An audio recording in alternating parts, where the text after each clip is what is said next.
चाहे आप जितने भी पढ़ीस हो, बहुत ब्रिलियंट हो, बहुत पढ़ाई करी हो आपने, फिर भी एग्जाम डे वाले दिन पूरे के पूरे क्वेश्चन सही कर पाना कॉम्पिटिटिव एग्जाम में बहुत ज्यादा मुश्किल है। ये बोर्ड एग्जाम नहीं कि 100 में 100 उड़ा के आ गए। यहां पे एक बात आप समझ लीजिए कि 100% क्वेश्चन ना कोई कर सकता है, ना आज तक कोई कर पाया है, ना आयोग कभी करने देगा।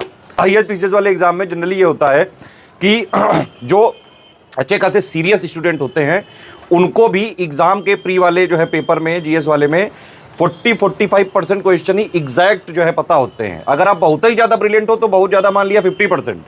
उसके बाद फिर कहीं ना कहीं कुछ क्वेश्चंस में गेसिंग करनी पड़ती है, तुक्का लगाना पड़ता है, एलिमिनेशन मेथड करना ही पड़ता है। बिना तुक्का लगाए प्रीलिम्स जो है हो ही नहीं सकता है। तो सारे चाहे सीरियस स्टूडेंट हो, ब्रिलियंट स्टूडेंट हो, कुछ जो है क्वेश्चन में आपको तुक्केबाजी करनी ही पड़ेगी, क्योंकि कट ऑफ के लिए जो है मार्क्स निकालने ही निकालने हैं। और उसके लिए जब आप पहला राउंड करते हो, पहले राउंड में आपको सिर्फ और सिर्फ वही क्वेश्चन आपको टिक करने हैं जो 100% पता हैं। और वो कितने निकलते हैं वो आपकी जो है पढ़ाई पे, इस सीरियसनेस पे, स्मार्टनेस पे, प्लस आपने प्रैक्टिस वगैरह करी है, इन सब पे डिपेंड होता है। अब अगर आप ये समझ लीजिए कि आप चाहे जितने भी ब्रिलियंट हो, मैक्सिमम 50% ही आपको पेपर में ये पता होता है कि 100% सही है। ये नहीं कोई कह सकता है कि भाई मैंने 120 करे और 120 में से 120 सही हो गया, हो ही नहीं सकता ऐसा। ये बिल्कुल जो है अफवाहबाजी है, या फिर वो ज़्यादा जो है होशियार बन रहा होगा, ज़्यादा स्मार्ट बन रहा होगा। बस 50% तक ही मैक्सिमम हो सकता है, उसके बाद तुक्के का ही गेम होता है। बिना तुक्के के मतलब कट ऑफ निकल ही नहीं सकता है, थोड़ी बहुत तो तुक्केबाजी करनी पड़ती है। अब देखिए एग्जाम में 3 टाइप के क्वेश्चन आते हैं सालों के एनालिसिस के आधार पे, कि आधे क्वेश्चन 50% आपके जो है एवरेज वाले सवाल होते हैं, जो ऑलमोस्ट सब लोग सही कर सकते हैं थोड़ी पढ़ाई करके।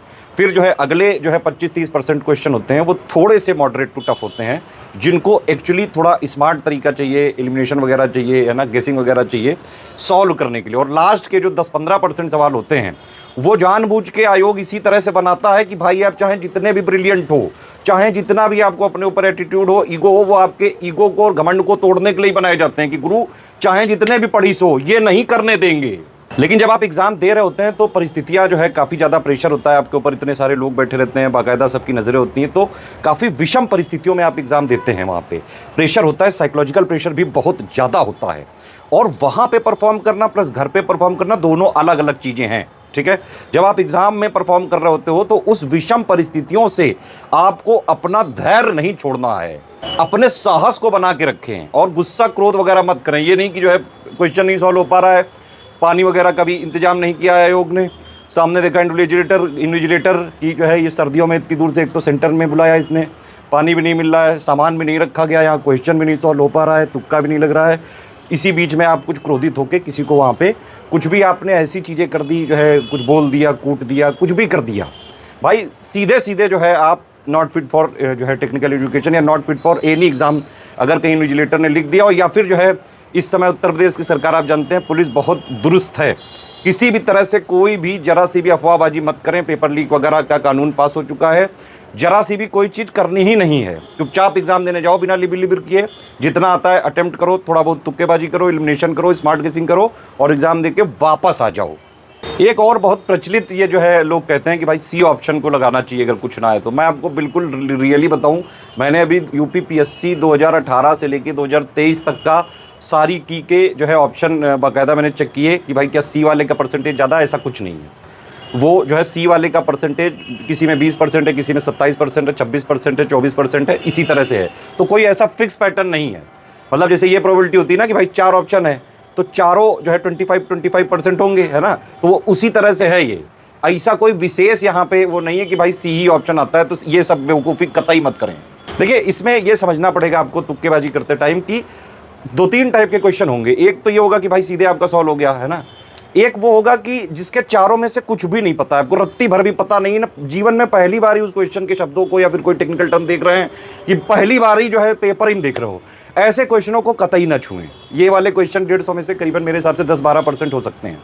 तो ऐसे क्वेश्चनों में तो तुक्केबाजी करनी नहीं, मतलब 100% पेपर नहीं सॉल्व करके आना है भाई।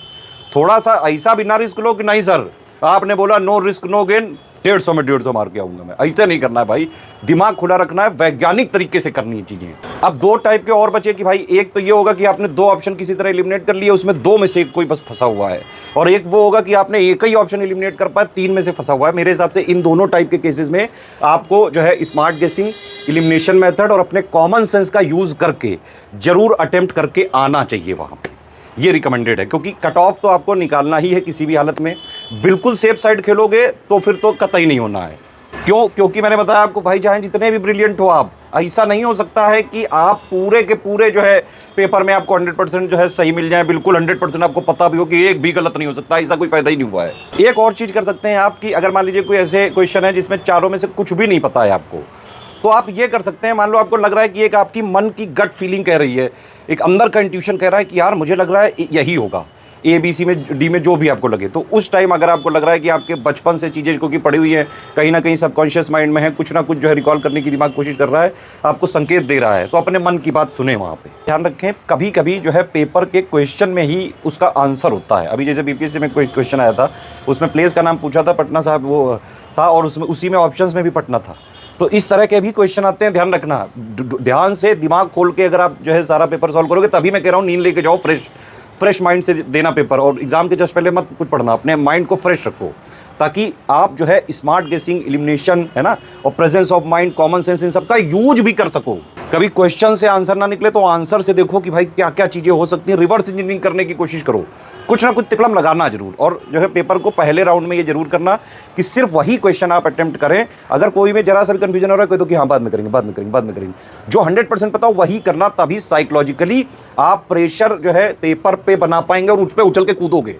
बाकी जिन लोगों ने पढ़ाई करी है, प्रैक्टिस करी है, रिवीजन करा है लगातार, उन लोग की उतनी देखिए प्रैक्टिस वगैरह से ये सब चीज़ें आप सीख जाते हैं कि स्मार्ट गेसिंग कैसे करें, एलिमिनेशन कैसे करें, और किसी क्वेश्चन को स्मार्टली कैसे हैंडल करें। एक चीज़ और है, जो लोगों ने अभी तक कुछ भी नहीं पढ़ा है और एग्जाम देने वो लोग जाएंगे, वो भी अपने आप को माने कि भाई मैं प्री फोर्थ डालूंगा।